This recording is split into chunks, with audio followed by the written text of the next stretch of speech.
The atmosphere in the courtroom was so tense that one could almost feel the heavy breaths of those present. They didn't come here to witness a typical trial. They came out of curiosity, wanting to see what a college student could possibly do in the face of a system designed to crush the underdog. Elijah Carter, a black law student in his final year, stood in the middle of the room, his gaze unwavering as he stared at Judge Richard Patterson, the powerful man seated high above, his cold expression and contemptuous stare making his disdain clear. "You think this is a game," the judge's voice echoed, slow and dripping with mockery.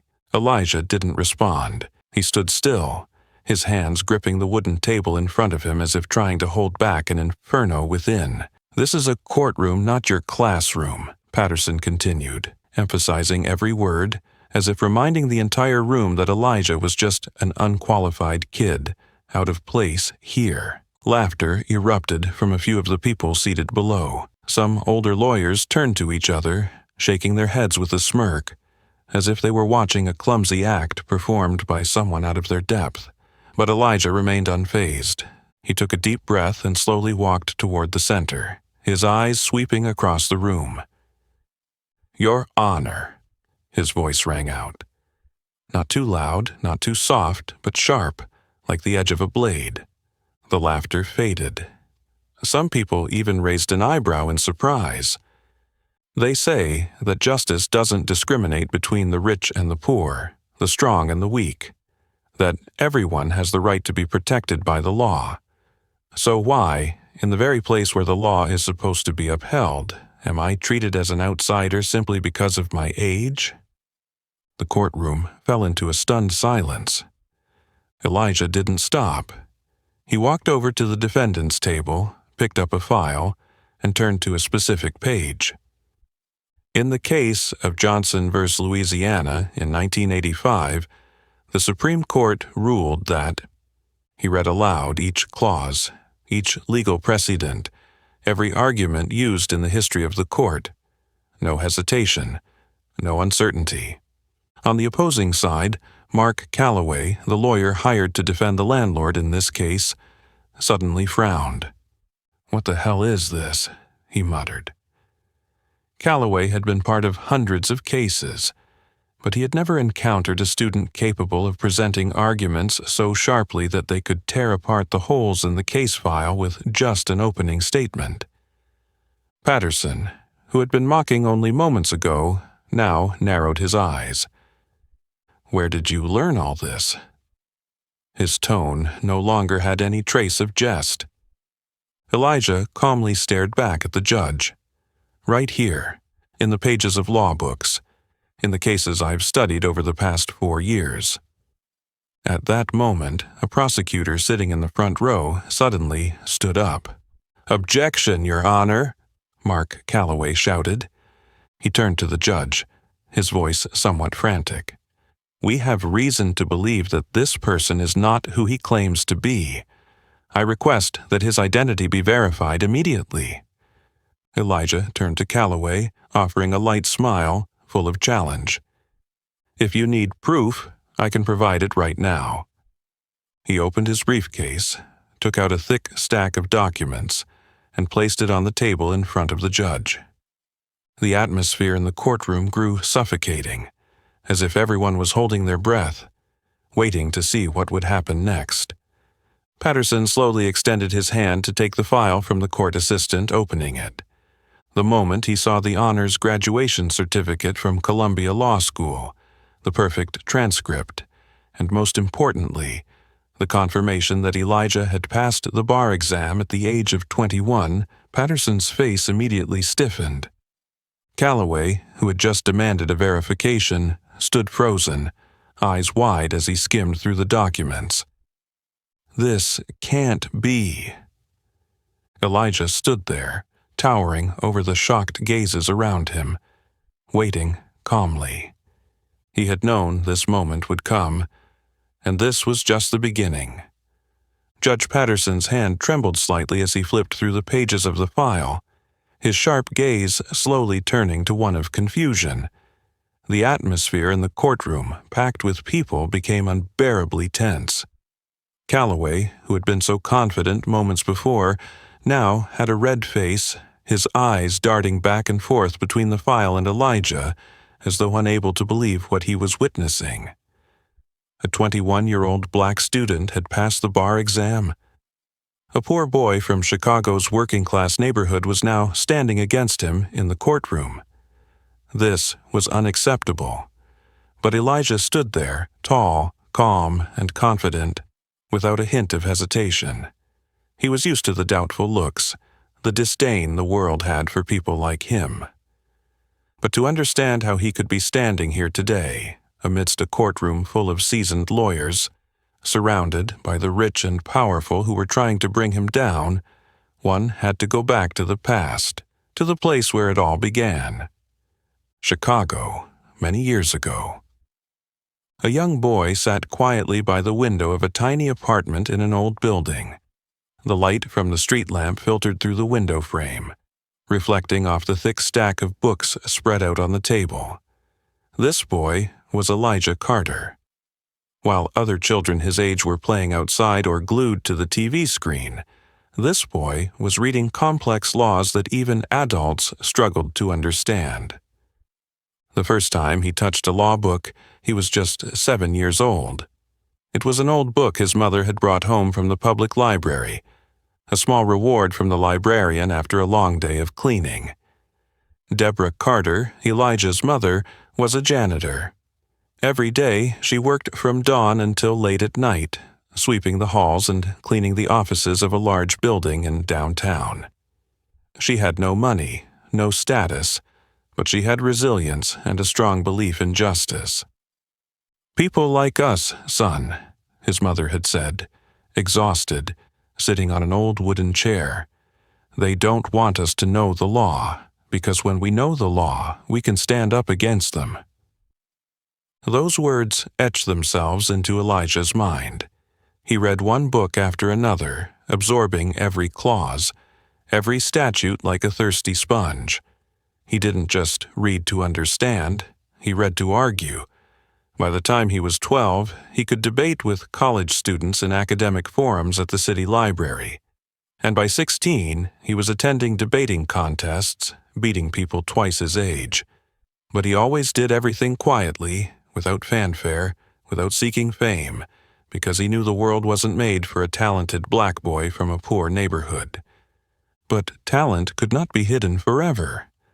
Elijah was accepted into Columbia University, one of the most prestigious law schools in the country, with a full scholarship. He stepped into the lecture hall, carrying his dreams and ambitions, but also his guard up. He knew he would be tested, he knew he would be looked down upon, but he also knew that he was born to fight. One weekend afternoon, Elijah returned home to visit his mother.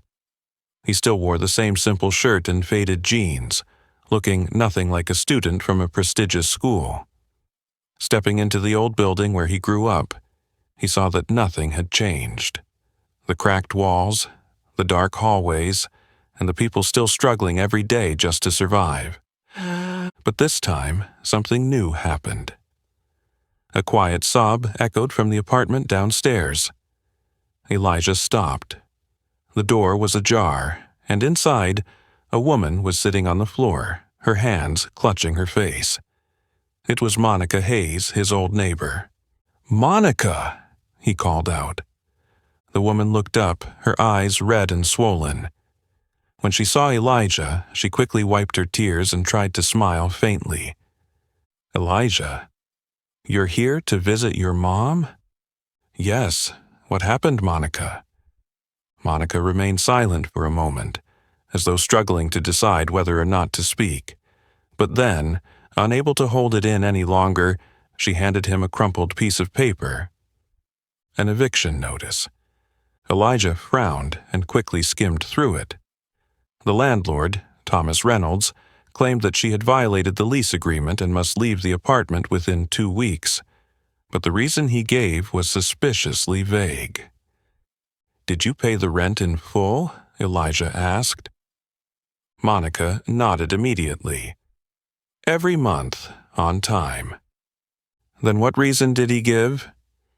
He said there was a complaint about me having too many people in the apartment. But Elijah? It's just me and my daughter living here. Who could have complained? Elijah looked at the eviction notice in his hand, then at Monica. For a moment, he could feel the desperation in her eyes, and he realized something very familiar. His own mother, Deborah Carter, had been treated exactly the same way by her landlord. They didn't care about who was right or wrong, they just wanted more money. And if that meant throwing a single mother out on the street, they would do it without a second thought. Elijah's breathing slowed, becoming steady and deep. A quiet anger began to simmer inside him, but it was not the kind of impulsive rage. It was the anger of someone who understood the law, someone who knew how to wield it as a weapon. "How many people in this area has Reynolds evicted like this?" he asked. Monica was silent for a moment before replying softly, "More than you think, Elijah." "A lot."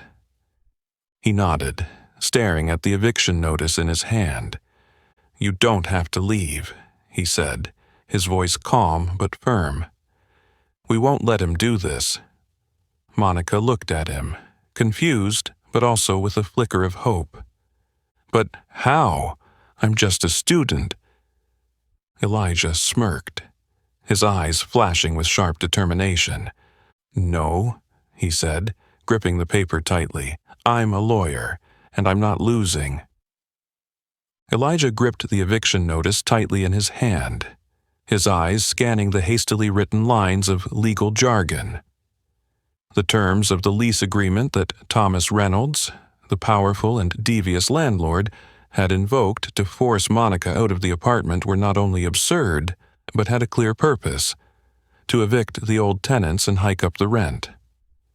This wasn't the first time he had done this. Reynolds wasn't just some small-time landlord. He was an ambitious real estate mogul who had built his empire on impoverished neighborhoods where tenants couldn't afford to fight back. People like Monica Hayes were mere pawns in his game, easily kicked out when their rent no longer brought in enough profit. Elijah looked up at Monica, who was still sitting there, her eyes gleaming with a mixture of helplessness and faint hope. He knew what she was worried about: money. No one could beat a rich landlord without the money to hire a lawyer. But that was precisely what Elijah didn't need to worry about. "I'll help you," he said firmly, "and I won't lose." Monica stared at him, bewildered, as though she couldn't believe what she was hearing. "But Elijah, you're just a student. He has a whole team of lawyers." "Then they'll be the ones to lose to a student," Elijah interrupted, his gaze resolute. She opened her mouth to say something, but then fell silent. No one had ever said those words to her. No one had ever looked at her and told her that she had the right to fight back. That night, Elijah returned to his mother's small apartment and sat for hours under the desk lamp, poring over every detail of the case.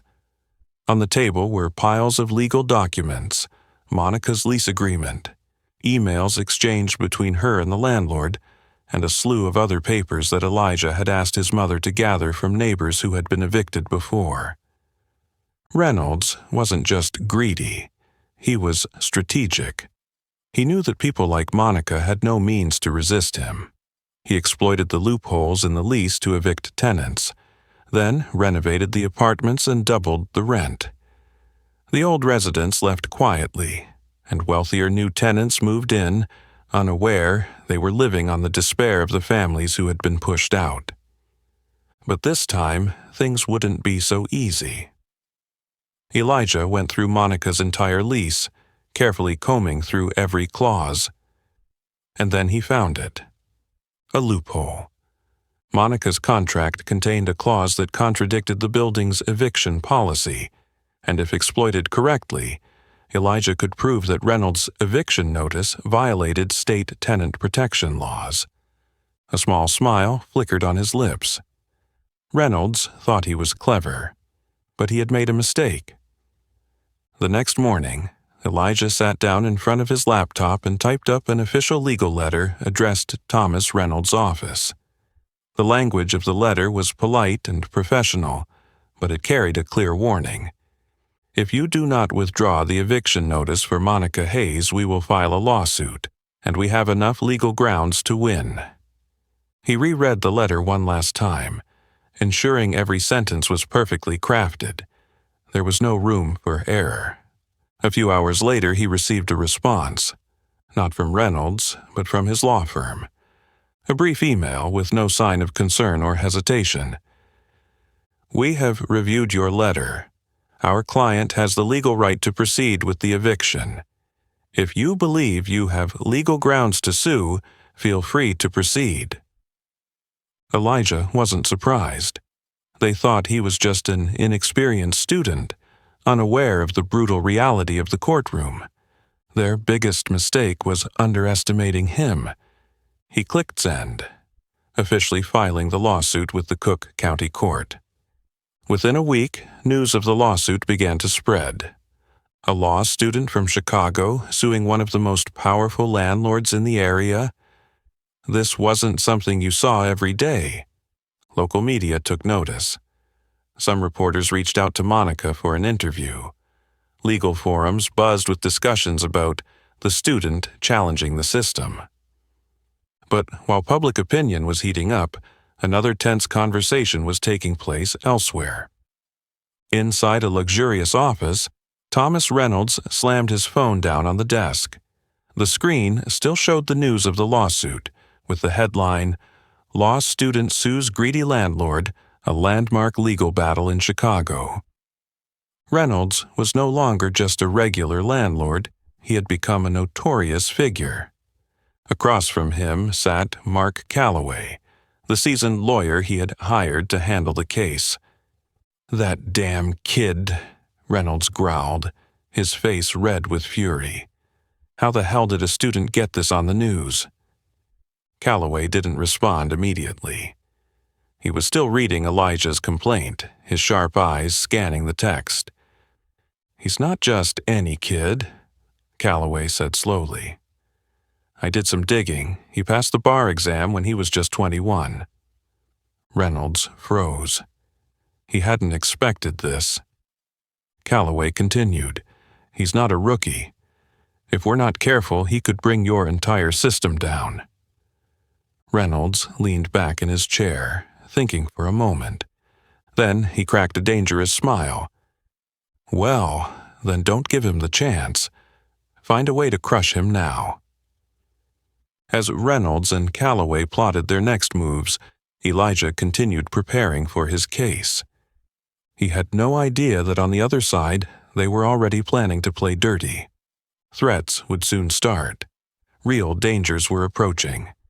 And Elijah, no matter how smart he was, couldn't foresee everything. But one thing was certain, he wouldn't back down. The atmosphere in the courtroom this morning was more tense than ever. The benches in the back were packed with people, mostly residents from the neighborhood where Monica Hayes lived, many of whom had been evicted or were fearful about their own futures. Local media were also present, quietly taking notes, waiting to see if this young black student truly had what it takes to stand up to the legal system. The courtroom door opened. Elijah Carter walked in. He wasn't dressed in a flashy designer suit like the surrounding lawyers. It was just a simple, neat black suit, but far from plain. No need for showy details. Elijah only needed his sharp gaze and confident stride to make everyone turn their heads. But not everyone was impressed. Judge Richard Patterson, who had occupied the highest seat in this room for decades, lowered his glasses and coolly observed the young student. A half-smile crossed his aged but authoritative face, a look that seemed to mix amusement with disdain. "So, this is a student who stirred things up this past week," Patterson said slowly, his voice laced with sarcasm. "I was expecting someone a bit more professional." A soft chuckle rose from the defendant's lawyer bench. Mark Calloway, whom Elijah had embarrassed during previous exchanges, shook his head with a thin smile, whispering something to his colleague beside him. But Elijah didn't react. He stood tall, his eyes unblinking, waiting to be allowed to speak. Patterson cleared his throat, adjusting his glasses, and looked down from his high seat. "Before we begin, I want to confirm once more," he said. "Mr. Carter, you are a licensed attorney, correct?" Elijah didn't hesitate. "Yes, Your Honor. I passed the New York State Bar exam when I was 21. Patterson raised an eyebrow, pretending to be more surprised than necessary. "Oh, really? A young student with a license to practice. That's surprising." He didn't bother hiding his mockery. "But I hope you know," he continued, "this is not a college classroom where you can rely on memorization to repeat what's in the books. Here, we play a very different game, a game that those with little experience rarely survive in for long." Again, laughter erupted from Calloway and his colleagues. Some of the spectators behind also began to murmur, some shaking their heads, others looking at Elijah with pity. But Elijah, he remained unmoved. Patterson slammed the gavel onto the desk. "All right, let's begin." Elijah took a deep breath and then stepped up to the podium. "Your Honor, I represent the plaintiff, Monica Hayes, in the case against the defendant, Mr. Thomas Reynolds, for violating the state's tenant protection laws." He spoke firmly, each word clear and strong, with no hint of nervousness or hesitation. But, on the contrary, the entire courtroom erupted in laughter. "Is he serious?" a voice called out from the back row. Others shook their heads, as if they couldn't believe a student would dare stand before the court and claim to represent such a serious lawsuit. Patterson didn't stop the laughter. In fact, he seemed to be enjoying the moment. But just moments later, everything fell silent, because Elijah didn't stop. He pulled a thick file from his briefcase, slammed it down on the wooden podium, and opened it to reveal a long list of legal precedents. According to Illinois State's tenant protection laws, a landlord cannot evict a tenant based on vague terms without solid evidence. Furthermore, in the 1985 Johnson v. Louisiana case, the Supreme Court ruled that any contract terms that could harm the rights of tenants must be reconsidered for their legality. Elijah continued, citing 3 more cases, each with similarities to Monica's case, and each of which had ended with a ruling in favor of the tenants. His voice echoed through the room, each sentence delivered with precision, each argument sharp as a knife cutting through the earlier mockery. The laughter from earlier completely disappeared. Patterson, who had been so amused mocking him, now sat up straighter, his gaze beginning to reassess the young man before him. Calloway, who had been relaxed, now became tense, glancing nervously at Reynolds, who was also clearly flustered. Some in the crowd slowly nodded, as if they finally realized that Elijah Carter was not just some naive kid playing lawyer. He was a true fighter. When Elijah finished his opening remarks, Patterson maintained a neutral expression, but something in his eyes had shifted. "Impressive, Carter," he said, his tone slower than before. "You've clearly studied this case thoroughly, but remember, theory can't win in a courtroom without solid evidence." Elijah smiled gently. "Your Honor, I am well aware of that, and that is why I have brought concrete evidence." He walked over to his table, opened a second briefcase, and pulled out another stack of files. Evidence of Reynolds' previous unlawful evictions, the emails he had sent to Monica, and a financial report showing that he had raised rent by nearly 50% immediately after evicting the old tenants. This time, no one dared to laugh. Both Patterson and Calloway had not anticipated how thoroughly Elijah had prepared. He hadn't come here just to argue. He had come here to win. When Patterson slammed the gavel, officially starting the trial of Monica Hayes versus Thomas Reynolds, Elijah glanced over at Calloway. For the first time that morning, Calloway wasn't smiling. Reynolds, once confident in his power, now clenched his hands on the table, his eyes darkening, as if he realized he had misjudged his opponent. Elijah Carter had entered his first battle, and he wasn't leaving without justice. Elijah stepped out of the courtroom with a confident posture, but he knew the battle had only just begun. He had surprised both Patterson and Calloway, forced Thomas Reynolds, the arrogant man who believed he could crush anyone who dared oppose him, to sit still and listen. But men like Reynolds never give up easily. While Elijah prepared for the next trial, elsewhere, a dirty plan was being hatched. That night in Thomas Reynolds' private office, the air was thick with simmering anger. Reynolds sat behind his polished mahogany desk, his gaze dark, as he stared at the laptop screen where articles about the lawsuit continued to spread. The landlord, accustomed to manipulating the law, was now being forced into the position of the one under scrutiny. He slammed a file onto the desk, causing Mark Calloway, who stood opposite, to frown slightly. "I don't care if he's some legal genius or whatever, I want him gone." Calloway slowly crossed his arms, his expression cautious. "He has the media's attention. We can't strike too blatantly." Reynolds slammed his hand down on the desk. "Then find another way. Destroy him before he sets foot in court again." Calloway remained silent for a moment before smirking slightly. "If we can make people doubt his integrity, winning won't matter anymore." Reynolds leaned forward, his eyes cold as ice. "Do you have a plan?"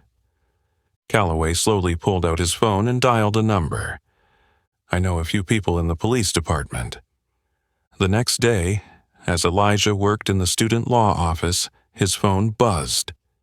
It was a message from his mother. "The police just came looking for you." Elijah immediately sat up straight, a chill running down his spine. The police? For what? Before he could react, the office door swung open. 2 uniformed officers walked in, their faces devoid of any warmth. "Elijah Carter?" one of them asked. Elijah nodded. "What's going on, officer?" The officer handed him a summons. "You are under investigation for allegedly tampering with evidence in the Monica Hayes case." The atmosphere in the room grew heavy. Some students turned to look at him, some appeared shocked, while others began whispering. Elijah clenched the paper in his hand, trying to control his emotions.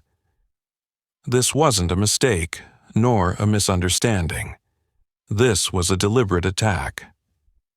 Reynolds was playing dirty. In the cold interrogation room at the police station, Elijah sat across from the lead investigator. On the table in front of him was a file containing the accusations against him.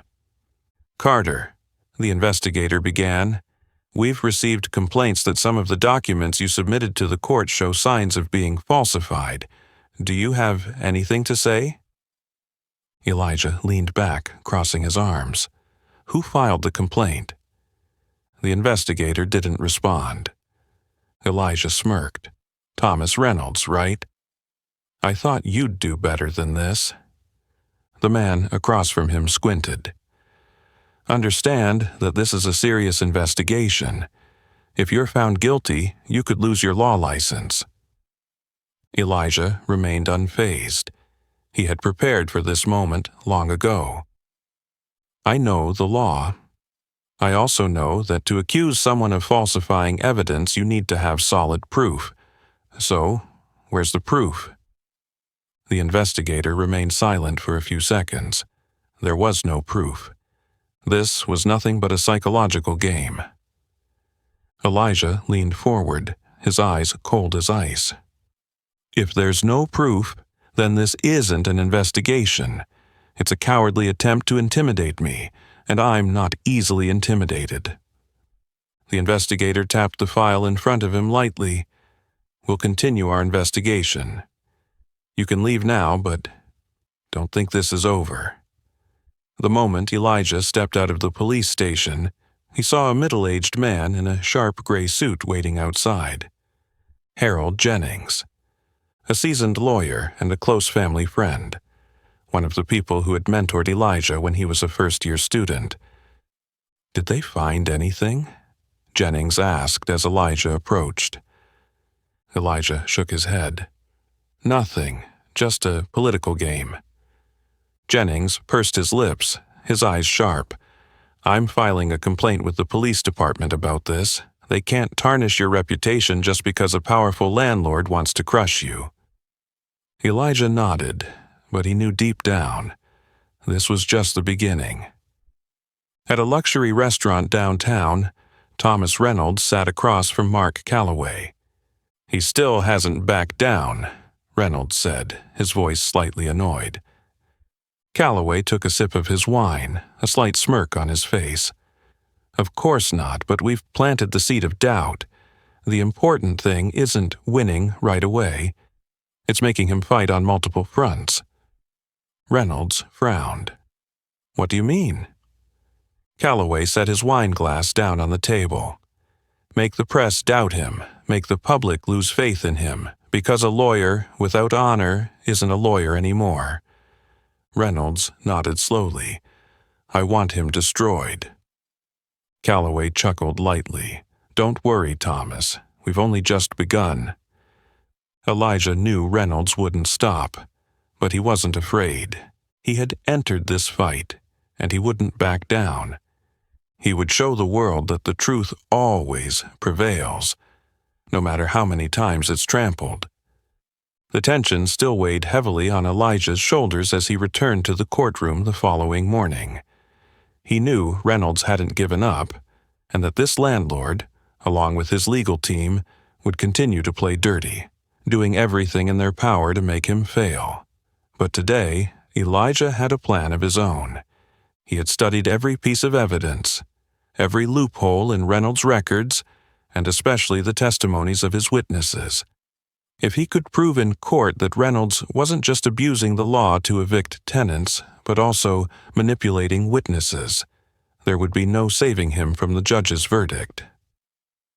Elijah walked into the courtroom, his sharp gaze sweeping across the seats in front of him. Thomas Reynolds sat there, maintaining the calm demeanor of a successful businessman, but his fingers lightly drummed on the table, a clear sign of impatience. Beside him sat Mark Calloway, the seasoned lawyer with decades of experience defending the rich. He still appeared professional, but Elijah could sense it. He was more tense than usual. They could feel the pressure, and Elijah knew he had to capitalize on it. Judge Patterson banged the gavel, declaring the trial to continue. "The plaintiff may present their argument." Elijah stood up, grabbing his file, and stepped into the center of the courtroom. "Your Honor, today we will continue to shed light on the defendant's violations in evicting Ms. Monica Hayes from her apartment." He turned to Reynolds, his voice calm but cutting. "Mr. Reynolds, you testified that the main reason you sent the eviction notice to Ms. Hayes was because she violated her lease, specifically by having someone stay without reporting it. Is that correct?" Reynolds nodded, his voice still calm as if rehearsed. "Correct. I was just following the lease agreement." Elijah smiled slightly. "You say the eviction decision was entirely based on the lease agreement?" Reynolds nodded. "Correct. I had no other choice."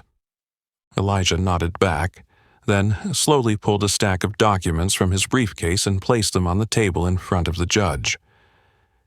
"Then, can you explain to me," he said, his voice slow and deliberate but full of tension, "why, over the past 6 months, you have sent at least 10 eviction notices with the same reasoning, yet there's no evidence to show that any of these tenants violated their leases?" The courtroom buzzed. Reynolds stiffened. Calloway raised an eyebrow, realizing Elijah had just delivered a heavy blow. Elijah walked back to his table and grabbed another stack of files. "And here's a list of the apartments where you immediately raised the rent just days after evicting the previous tenants." He stepped forward and placed the file in front of Reynolds. "I'll ask again, Mr. Reynolds. Did you really evict them for lease violations? Or did you do so because you wanted to raise the rent and get rid of tenants you thought weren't profitable enough?" Reynolds gulped. For the first time in the trial, he lost his confident composure. Calloway immediately stood up. "Objection! This argument is purely speculative." Elijah turned to the judge, his eyes gleaming with unwavering confidence. "Your Honor, if Mr. Calloway believes this is speculation, I will prove it to be true, with a witness." The door to the courtroom opened. A middle-aged man, dressed in a simple shirt but looking nervous, walked in. "The plaintiff calls its next witness, Mr. Henry Lawson, former building manager for the defendant." Reynolds suddenly froze, while Calloway's eyes flicked over to the witness as if he couldn't believe what he was seeing. He hadn't expected this. Mr. Lawson sat down in the witness chair, clasping his hands together and taking a deep breath. Clearly, he was anxious, but also determined. Elijah approached him, his voice gentle but persuasive. "Mr. Lawson, you worked for the defendant, correct?" The man nodded. "Yes? Can you tell us more about your job?" "I was responsible for handling maintenance requests, monitoring lease agreements, and sometimes I was asked to send eviction notices." Elijah raised an eyebrow. "And who asked you to do that?" Lawson bit his lip, his eyes drifting toward Reynolds, who was staring at him with a sharp gaze. After a tense silence, Lawson spoke, his words heavy as if each one weighed a ton. "Thomas Reynolds." The entire courtroom went silent. Judge Patterson leaned back in his chair, clearly intrigued by what was unfolding. Calloway jumped to his feet. "Objection! This testimony is unfounded." But Lawson continued. "I couldn't take it anymore. Mr. Reynolds paid me to send baseless eviction notices to old tenants so he could raise the rent for new ones. That's how he does business. And I did it because I needed a job." The courtroom erupted in noise. Elijah had done it. He had exposed Reynolds for what he really was, right there in front of the court. Reynolds stood up, shouting, "You liar!" Judge Patterson slammed the gavel down hard. "Mr. Reynolds, if you continue to behave like this, I will have you thrown in jail for contempt of court." Reynolds ground his teeth, but he couldn't do anything more. Calloway tried to regain control, but the judge's cold glare told him that this battle had clearly shifted in Elijah's favor. Elijah stood there, his eyes sharp with a glint of determination, realizing he had just turned the tide of the case. But he knew Reynolds wouldn't give up that easily. And in the shadows, a more dangerous plot was already being drawn. Elijah stepped out of the courtroom, the afternoon sunlight casting blinding rays through the towering buildings.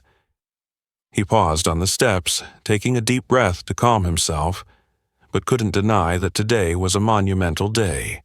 He had exposed Thomas Reynolds right in front of the court, silencing the entire room when witness Henry Lawson admitted that Reynolds had bribed officials to illegally evict tenants. But that also meant the battle was far from over. Elijah knew Reynolds wasn't the type to accept defeat quietly. People like him, those used to crushing the weak beneath their heels, would never let a black student from the working-class neighborhood topple the empire he had spent decades building. Just as Elijah stepped down from the platform, his phone buzzed. A strange number appeared on the screen. Elijah hesitated for a moment before answering. A deep voice came through the other end, each word slow, clear, but chilling. "Stop before it's too late." Elijah froze. His heart raced, but he gave no sign of fear. "Who is this?" he asked, his tone calm. The voice chuckled softly, a sound that sent a shiver down Elijah's spine. "You're stepping into a game you don't understand. There are people who don't want to see you win. People who don't like someone like you, sticking their nose in their business." Elijah stopped walking. He glanced around, but the passers-by continued their lives, no one seeming out of place. "Is that so? Should I be afraid?" This time, the voice didn't laugh. Not afraid, just wise. The line abruptly cut off. Elijah stood still for a few seconds, staring at the phone screen, a sense of darkness creeping into his life. Was this a threat from Reynolds? Or was there a larger force targeting him?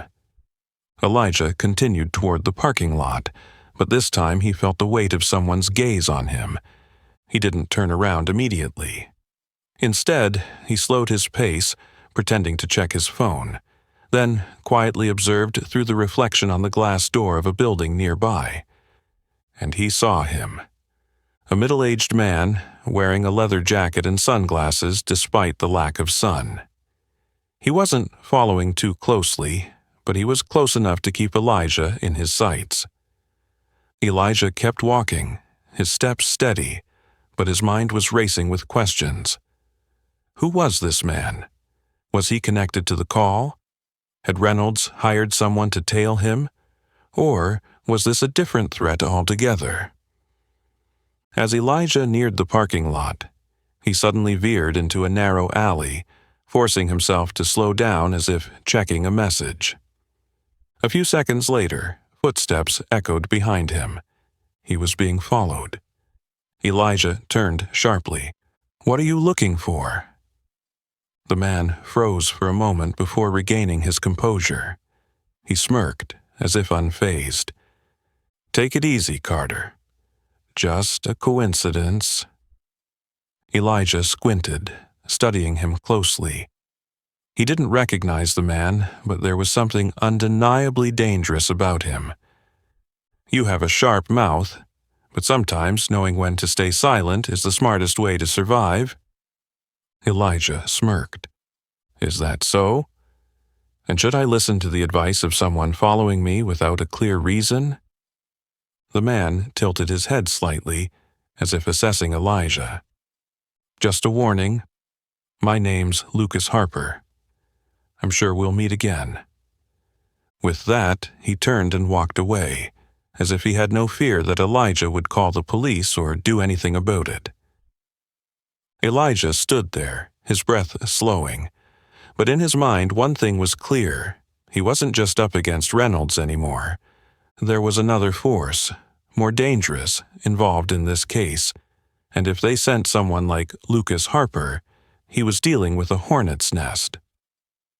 That night, Elijah sat in his small apartment in front of his laptop. He had tried searching for Lucas Harper's name, but there was little information about him. What he did find only deepened his unease. Harper was a private investigator, but with ties to several major real estate corporations. He had a reputation for being clean on paper, but secretly did dirty work. Intimidation, gathering intel to sabotage lawsuits against his clients. So who was he working for? Reynolds or someone else? Elijah clenched his fists, but instead of fear, he felt a growing surge of anger. They wanted him to be afraid. They wanted him to quit, but he would never do that. He opened a file on his screen, focusing on the evidence he had. He still had an important fight ahead in court, and no matter what the shadows tried to do, he wouldn't back down, because justice wasn't for the cowardly. Elijah woke up the next morning with a heavy heart. He still couldn't shake the image of Lucas Harper from his mind, but he knew he couldn't let these threats distract him from the case. The most important thing now was to ensure justice for Monica and not let Thomas Reynolds turn the tables. He made himself a cup of coffee and opened his laptop to review the case files before heading to court. But as soon as he turned on his phone, a message from Monica stopped him in his tracks. "Elijah, we have a big problem. They're saying I'm not as poor as I claimed. I don't understand what's going on." He immediately called her back, his tone urgent. "What's going on, Monica?" On the other end, Monica's voice was frantic. "Reynolds' lawyer just sent me a financial statement. They're saying I've been receiving large sums of money from some company for months. I swear to you, I have no idea what this is about." Elijah gripped his phone tightly. He had anticipated that Reynolds wouldn't just let things go after the shock from the previous trial, but he didn't expect him to strike back so quickly with such a nasty move. "Stay calm, Monica. Send me all the documents. I'll take a look." A few hours later, Elijah sat in a coffee shop near campus, his eyes glued to the documents Monica had just sent. It was a bank statement listing several large deposits into her account from a company called Harmony Solutions. This was absolutely unacceptable. Monica was a single mother, working 2 jobs to take care of her daughter. If she had really received such a large sum, Elijah was certain she wouldn't be struggling every day like this. Calloway and Reynolds weren't just trying to twist the truth. They might have fabricated the evidence. But the problem was, this evidence looked too real. If Elijah didn't refute it in time, the case could be dismissed, and Monica would not only lose her home, but she could also face charges of fraud in court. He needed an expert. Elijah walked briskly through the dorms, stopping in front of a small room with flickering LED lights inside. He knocked 3 times in a familiar rhythm, and soon after, a guy with glasses and messy curly hair opened the door. Aaron Miles, the tech genius from Columbia University. A true hacker, but with a strong moral compass, only using his skills to expose data manipulators and fraudsters. Elijah Carter. Long time no see. Aaron tilted his head, eyeing him. "Let me guess, you need me to hack into some system?" Elijah placed the fake documents on the table. "Not exactly. I need you to investigate this company, Harmony Solutions." Aaron raised an eyebrow, pulled up a chair, and quickly began typing. Within minutes, his screen was filled with lines of data and financial records. "Harmony Solutions, huh? The name sounds very clean. But you know what? This stinks worse than New York garbage in the summer." Elijah frowned.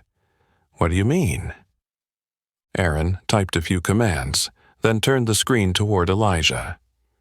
"Harmony Solutions isn't a real company. It's a shell company." Elijah stared at the screen. Harmony Solutions is registered in Delaware, a state known for shell companies because of laws that protect the owners' identities. On paper, it's owned by an anonymous investment group.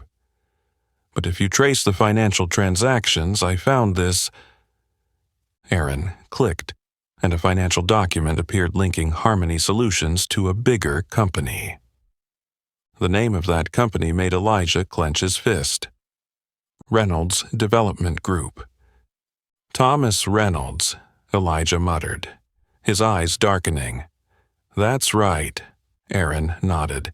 "This shell company doesn't have any real employees, no operating office, no legitimate transactions except for the deposits into the accounts of chosen individuals.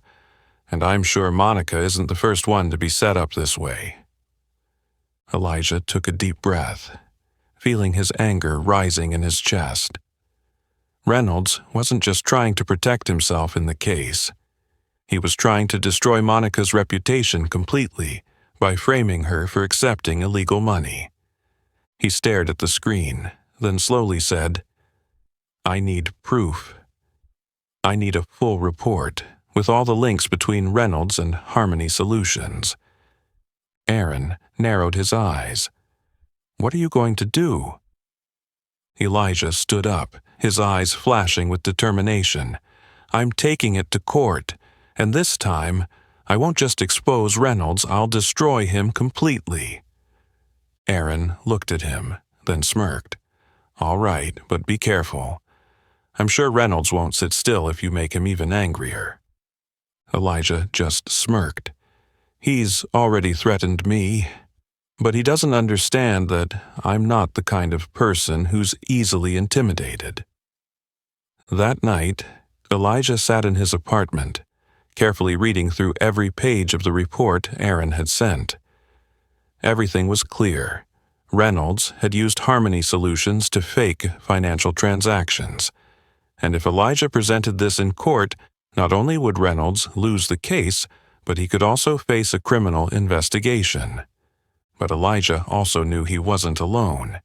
He had Calloway, Lucas Harper, and shady connections within the justice system. If he moved, he had to make sure there was no chance for Reynolds to strike back. He picked up his phone, dialed a number. The voice on the other end was calm. "Harold Jennings here." Elijah took a breath. "Uncle Harold, I need a big favor." There was a brief silence, then Harold Jennings replied, "I'm listening, Elijah." He sat up straight, his gaze unwavering. "I have proof to take down Thomas Reynolds, but I need a perfect plan to bring it to court." Harold paused for a moment, then slowly said, "Then let's get started." Throughout the night, Elijah and Aaron Miles worked tirelessly to complete the evidence file. Data lines ran across the laptop screen, every piece of code and transaction chain meticulously analyzed. Elijah knew tomorrow would be one of the most important trials of his life. If he could prove that Reynolds and Calloway had deliberately forged documents to slander Monica, he wouldn't just help her win the case, but he could also put Reynolds in the sights of the authorities.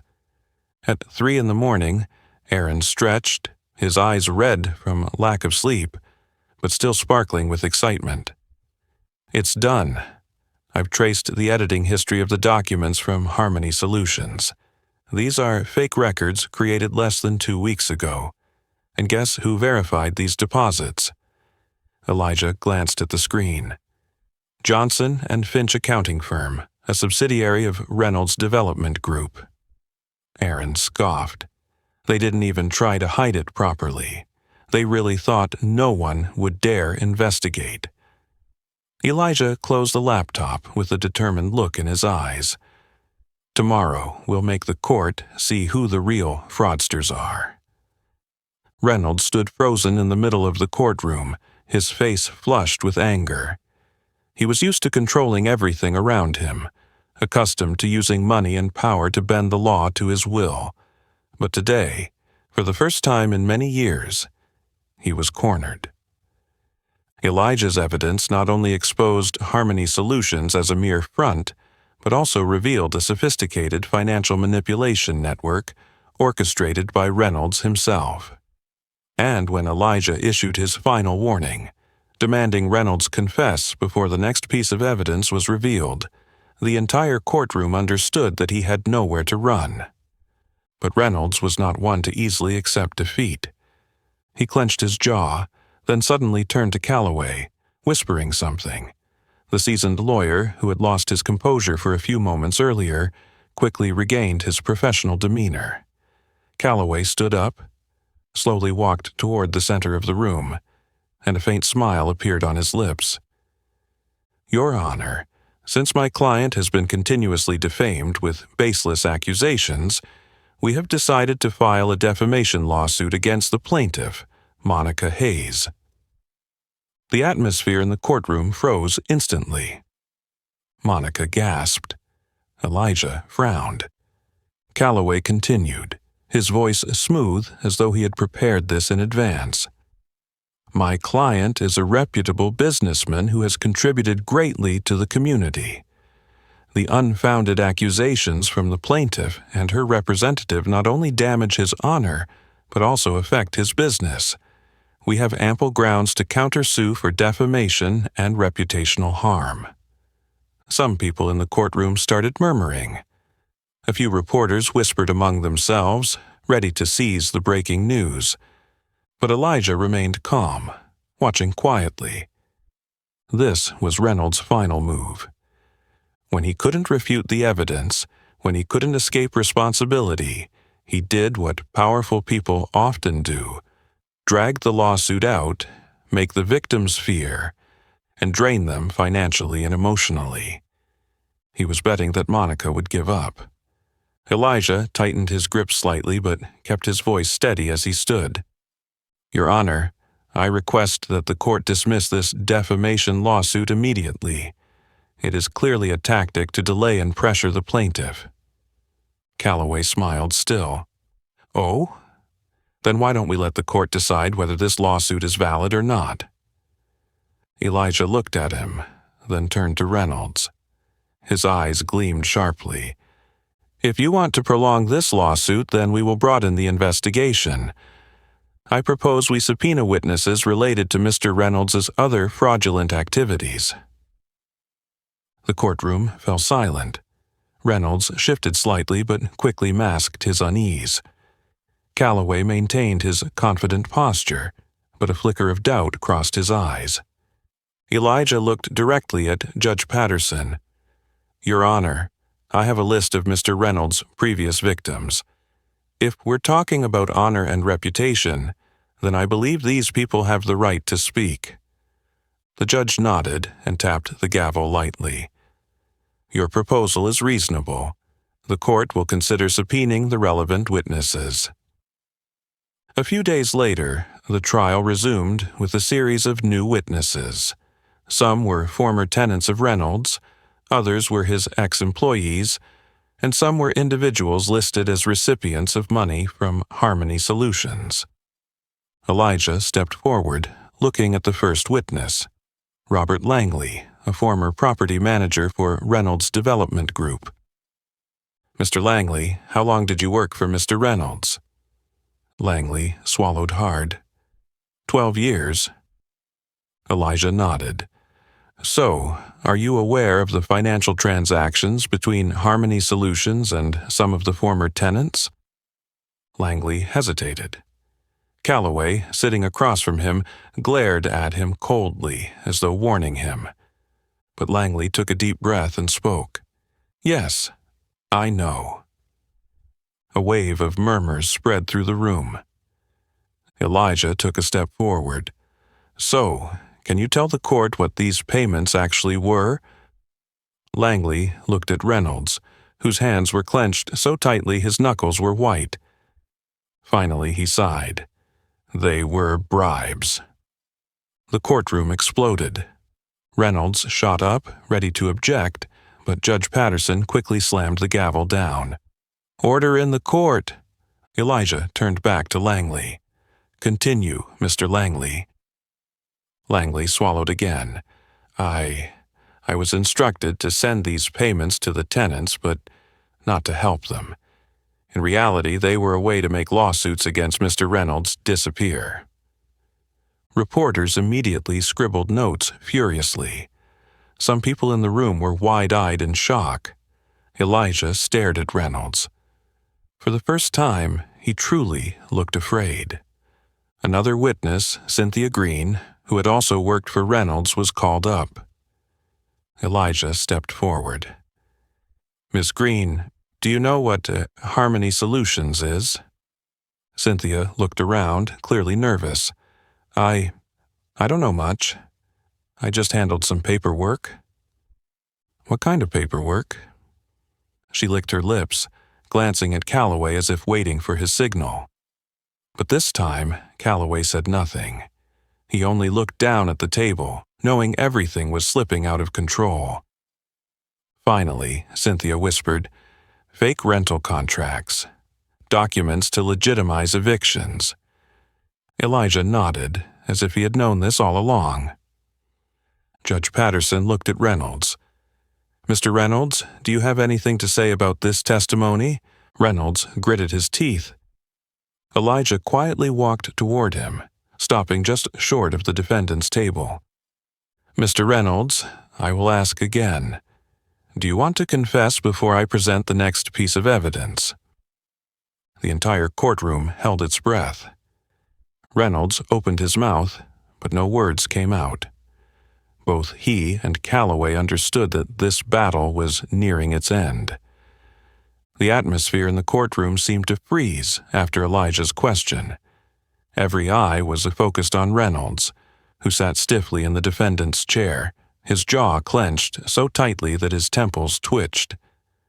Calloway subtly shifted in his seat, clearly trying to find a counterpoint, but not a word escaped his mouth. Anger swirled in Reynolds' eyes, but he could do nothing but endure. Elijah stood opposite, his eyes gleaming with the sharpness of someone who had already won, yet he was not finished. Mr. Reynolds, he repeated, each word ringing with authority. Would you like to confess before I present my next piece of evidence? Reynolds remained silent. Elijah turned toward Judge Patterson. Your Honor, I believe it's time for us to hear from another witness, someone who can provide a clearer view of the true scope of the fraudulent activities the defendant has engaged in. Everyone in the courtroom turned their gaze toward a man waiting behind. A man dressed in a black suit who hesitated as he approached the witness stand. James Holloway, a former senior employee who had worked in the finance department of Reynolds' development group. Calloway leaned over to Reynolds, whispering something. But Reynolds didn't react. He simply sat there, his face set in stone, gripping the chair as though letting go would mean losing all control. Mr. Holloway, Elijah began, his voice calm. Could you introduce yourself and explain your connection to the defendant? The man swallowed hard. I worked for Reynolds' development group for 8 years. I was responsible for financial transactions and overseeing many of the company's real estate investment projects. Elijah nodded. So, are you aware of any shady financial activities at this company? James quickly glanced at Reynolds, then looked down at the table. I dot. His voice faltered. 1 second, 2 seconds passed in tension. Then he sighed, as though he had just made up his mind. Yes, James said, his voice clearer this time. I know a lot. The courtroom erupted in murmurs. Reynolds suddenly shot up from his chair. Objection! Calloway shouted. This testimony hasn't been verified. Judge Patterson banged the gavel. Order in the court! Reynolds turned toward Calloway, his face flushed red. But James Holloway was no longer hesitant. He continued speaking. Reynolds didn't just commit fraud in this case, James declared. He used the same method to deceive hundreds of tenants over the years. He created shell companies, falsified financial records to legitimize evictions, and then jacked up rents to the highest possible level. Whenever someone sued, he would bribe or threaten them into dropping the case.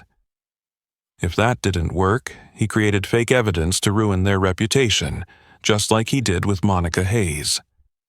Gasping, whispers filled the room. Elijah stood still, but he knew deep inside that this was the knockout blow. And that's not all, James continued. He also evaded taxes by funneling profits through phantom companies. I have all the transaction data, and I've passed it on to the authorities. The courtroom door suddenly opened. Everyone turned, and instantly the atmosphere shifted. 3 men in black suits walked in, one pulling out an FBI badge. The room went silent. Judge Patterson raised an eyebrow. What's going on here? The man with the badge stepped forward, his voice firm. I am Agent Ryan Mitchell of the FBI. We've been investigating Mr. Thomas Reynolds for crimes related to financial fraud, tax evasion, and large-scale real estate fraud. We have a warrant for his arrest." The room exploded in chatter. Reynolds jumped to his feet, his face drained of color. "This can't be. It's a conspiracy. I haven't done anything wrong." Calloway, though used to handling tough situations, was left speechless. Elijah stood still, staring at Reynolds. "Mr. Reynolds," he said, his voice full of meaning, "would you like to confess now before I continue presenting more evidence?" Reynolds growled, but immediately 2 FBI agents moved toward him. "Mr. Reynolds," Agent Mitchell said, "you are under arrest by order of the federal court." A cold handcuff snapped tightly around his wrist. The room erupted in chatter, cameras flashing incessantly as Reynolds was escorted out of the courtroom.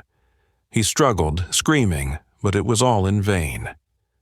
Calloway could only sit there, helpless, watching his client being taken away. Elijah turned to Monica, still in disbelief. He squeezed her hand, nodding gently. "We did it." She couldn't speak, only tears of joy streaming down her face. Judge Patterson banged the gavel, maintaining what little order remained in the courtroom. With these new developments, the defamation lawsuit filed by the defendant is immediately dismissed. The trial is adjourned to further review other fraud charges related to the defendant. Elijah exhaled in relief. This was the moment he had been waiting for. What started as a small civil lawsuit had now grown into a federal investigation. Reynolds didn't just lose the case. He would face true justice. Elijah glanced around the courtroom, seeing admiration in the eyes of many. This wasn't just a personal victory. It was a testament that justice could still prevail, even when the powerful tried to suffocate it. But Elijah knew the battle was far from over. Reynolds might have been arrested, but those behind him were still out there. And if he could take down someone like Reynolds, he was certain he wouldn't stop here. The noise in the courtroom hadn't died down yet after the FBI took Reynolds away. Reporters scribbled furiously, cameras flashing non-stop, trying to capture the moment when one of the city's biggest real estate moguls was escorted out of the court in shame. Elijah stood still amidst the chaotic waves, his heart filled with an indescribable emotion. He couldn't call it simple joy because he knew this wasn't the end, but the beginning of a longer battle.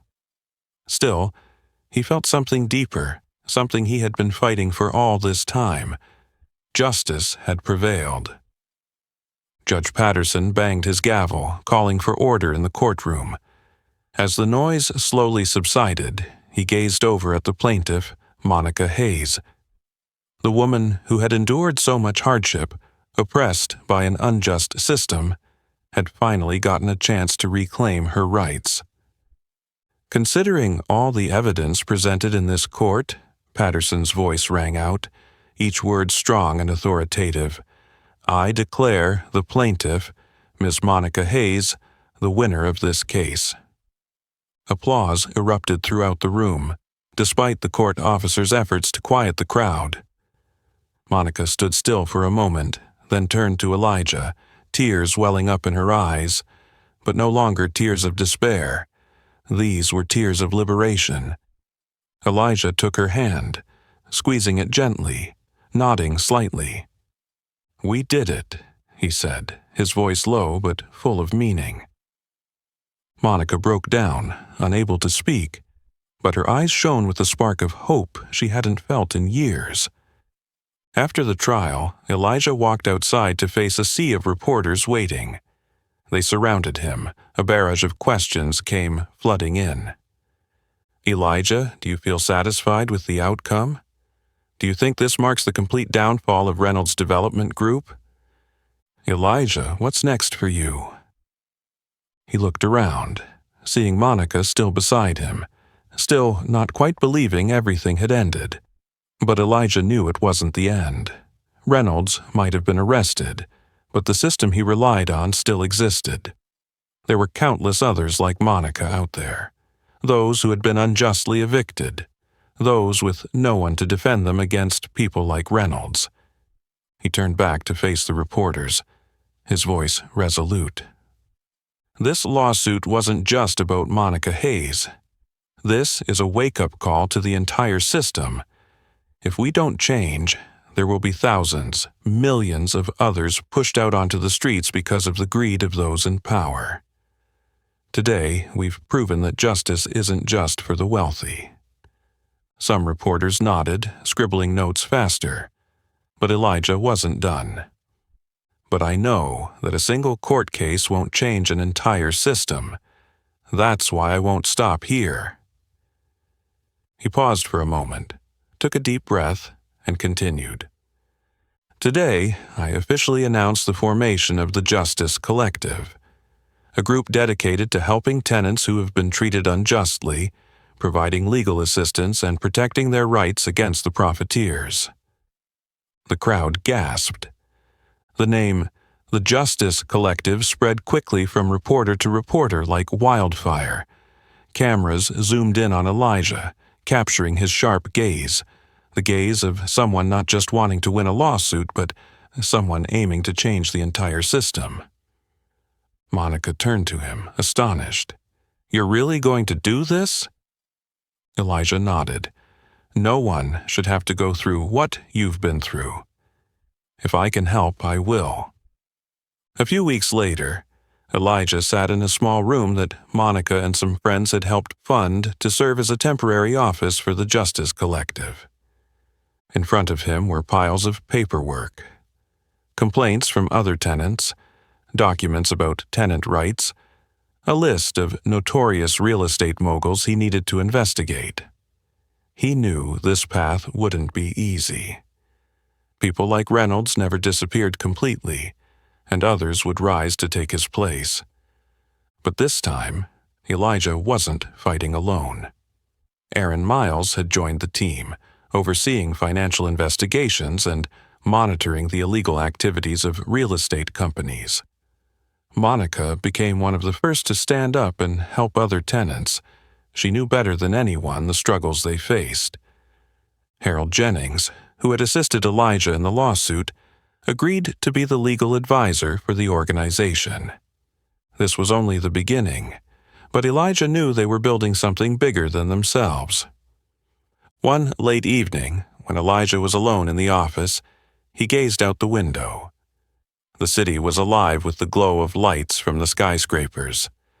Inside those buildings, there were surely people like Reynolds, still finding ways to push someone out of their homes, still profiting off the suffering of the vulnerable. But now, they wouldn't be able to do so without facing resistance. He pulled out his phone and texted Aaron. "Ready for the next case?" Just seconds later, a response came in. "Always ready." Elijah smiled. This battle had only just begun. Late at night, the small office of the Justice Collective was still lit. Elijah sat before the computer screen, the faint blue light reflecting off his face, his tired eyes still filled with resolve. The organization had only been established for a few weeks, but their phone never stopped ringing. Dozens, then hundreds, of tenants forced from their homes reached out to him, sending emails, making desperate calls. Injustice lawsuits, fraudulent contracts, landlords exploiting legal loopholes. Everything seemed like a stain deeply embedded in the system. But alongside the cries for help, Elijah had also received more threats than ever before. At first, it was anonymous calls at midnight. A low voice warned him, "Stop it, Carter. You don't understand who you're messing with." Then came anonymous messages. "Be careful. There are people who don't want you to continue." And now Elijah was even being followed. One evening, as Elijah left the office late, he felt the weight of an eye on him. He didn't turn around immediately, but used the glass of a storefront window to sneak a glance. A black SUV was parked across the street. Inside the car, a man in a dark suit stared at him through the tinted window. A chill ran down Elijah's spine, but he showed no sign of fear. He knew this wasn't a coincidence. If Reynolds could be caught, it meant there were people above him. Those people were certainly not happy about a young student messing up their game. He hurried home and immediately called Aaron. "I think we need to take a closer look at who's really behind this," Elijah said, his voice low and tense. Aaron yawned on the other end, clearly about to fall asleep, but when he heard Elijah's tone, he woke up instantly. "Someone following you?" "Elijah Carter always has someone following him." He smirked. "But this time, I don't think it's just ordinary thugs."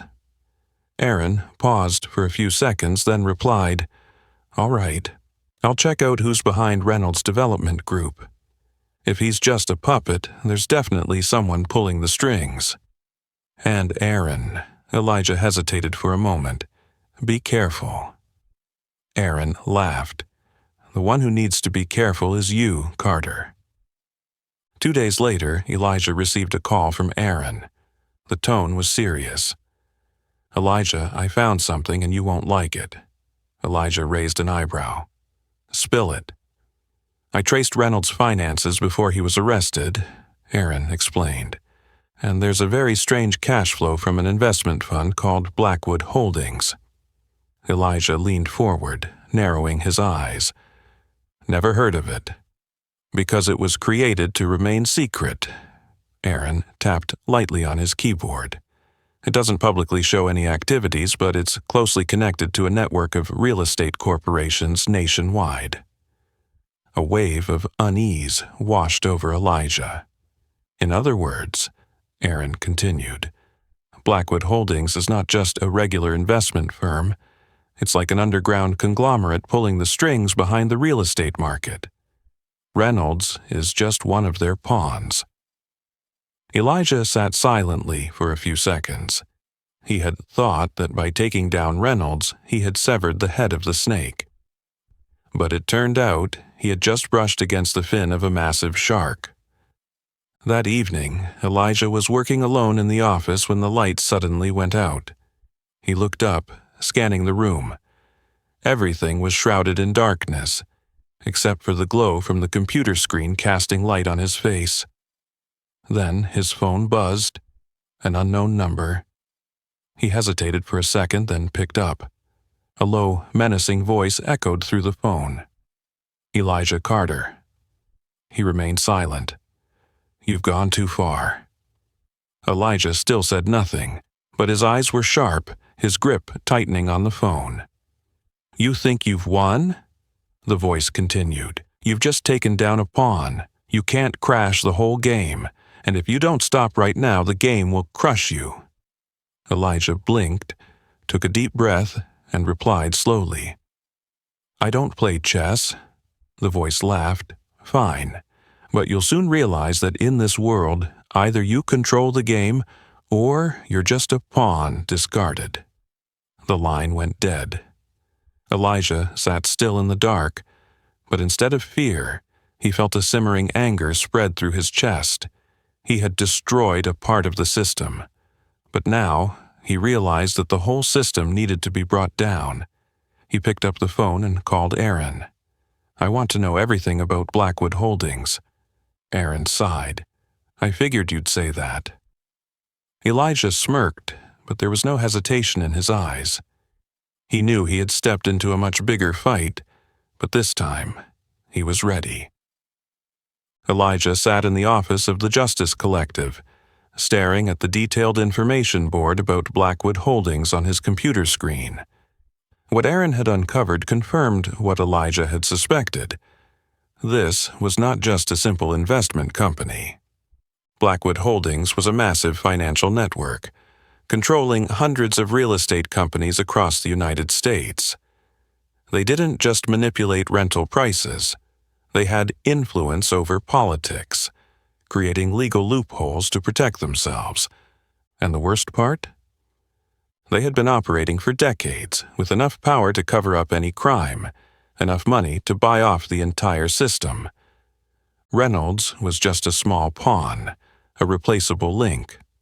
But Elijah had gotten their attention, and now they saw him as a threat. He remembered the anonymous call from the other day, the mocking warning, "You think you can topple the whole game?" He smirked. His answer had not changed. "I don't play chess." From a small group of just a few people, the Justice Collective grew rapidly. Renters from all over began to seek them out, not just to sue people like Reynolds, but to demand justice from an entire unjust system. Major news outlets started covering their lawsuits. The New York Times, Washington Post, CNN, all began mentioning Elijah Carter as a young lawyer challenging the real estate industry. But as Elijah's fame grew, so did the threats. Real estate companies started launching smear campaigns, calling him a radical, someone who wants to destroy the economy. Politicians who had received funding from Blackwood Holdings tried to create new laws to make life difficult for organizations like the Justice Collective. But Elijah didn't back down. He was no longer alone. He had inspired thousands. Young law students, investigative journalists, conscientious lawyers, they began to rise up, joining the movement. A housing law revolution was starting to form. Elijah knew that if he truly wanted to change housing laws, he had to attack the heart of the issue, Blackwood Holdings. But how could he defeat a multi-billion-dollar financial conglomerate? He needed a knockout blow.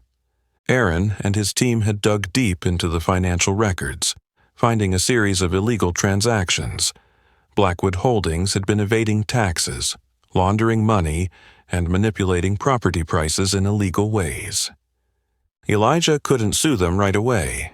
They were too powerful to be beaten by a single lawsuit. He needed to pull the whole of America into the fight. One morning, Elijah walked into the U.S. Department of Justice building, carrying a thick file. Inside was enough evidence to bring Blackwood Holdings down. He met with a federal prosecutor, placed the file on the table, and said, "This is your chance to bring down one of the biggest fraudsters in America." The man flipped through the pages, then looked up at Elijah, his eyes filled with amazement. "Are you sure you want to go this far?" Elijah smiled, his voice firm. Justice is not something to compromise on. 3 months later, the government officially filed a lawsuit against Blackwood Holdings. The entire nation was shaken. News outlets kept reporting on the biggest lawsuit in real estate history. Blackwood Holdings stocks plummeted, and top executives were investigated one by one. An empire had begun to crumble. Years later, Elijah Carter was no longer just the name of a young lawyer. He became a symbol of the housing law reform movement. The Justice Collective was no longer a small organization. It had grown into a national movement, helping tens of thousands of renters, changing a multitude of laws to protect the vulnerable from exploitation. But Elijah never forgot the first person he helped, Monica Hayes. One day, Monica visited the Justice Collective's office. She smiled at him, her eyes full of gratitude. "You changed my life, Elijah," she said, "and now you're changing the world." Elijah simply smiled. He didn't think he was changing the world, he was just doing what was right. He knew that the fight for justice would never end, but he was ready to fight until the very end. And that's the story of Elijah Carter, from a young student daring to challenge an unjust system, to becoming a symbol for justice and the rights of renters. He proved that even as an individual, if you persist and refuse to back down, you can create real change. But the question remains, do you think an ordinary person can stand up to the forces of power and win, just like Elijah did? Leave your thoughts in the comments. If you enjoyed this story and want to see more inspiring content like this, don't forget to like, share, and subscribe to the channel so you won't miss any future videos. Thank you for watching, and I'll see you in the next story.